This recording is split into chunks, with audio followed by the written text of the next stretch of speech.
एक छोटा सा गांव था, हरे भरे पेड़ों से घिरा, मिट्टी की पगडंडी वाला। वहीं रहता था 12 साल का एक लड़का, आरव। आरव बहुत होशियार तो था, लेकिन थोड़ा अधीर और बातों को हल्के में लेने वाला। गांव के किनारे उसकी नानी सरस्वती देवी एक शांत, समझदार और दयालु महिला रहती थीं।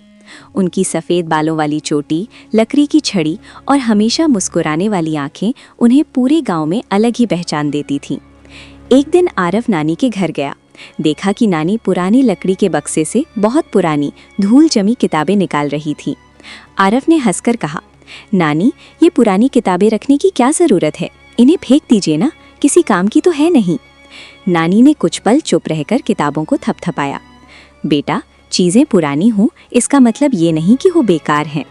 आरव को ये बात समझ नहीं आई और वो बाहर खेलने चला गया। दोपहर को तेज बारिश होने लगी। आरव दौड़ता हुआ नानी के घर आया।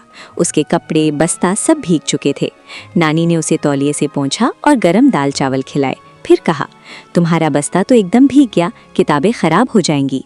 आरव उदास होकर बोला, हाँ नानी, मेरी पसंदीदा कहानी वाली किताब भी खराब हो जाएगी। नानी ने धीरे से पास रखी अपनी वही पुरानी किताबों में से एक निकाली।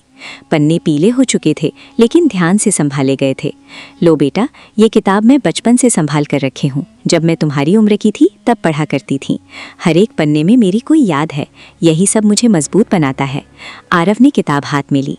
किताब से हल्की सी मिट्टी की खुशबू, पन्नों पर पुराने समय की लिखावट।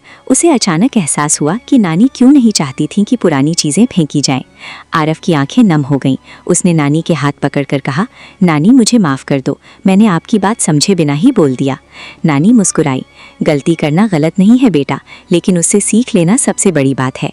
कहानी की सीख, पुरानी चीज़ें, पुराने लोग और पुरानी यादें, इनके पास सबसे कीमती अनुभव होते हैं।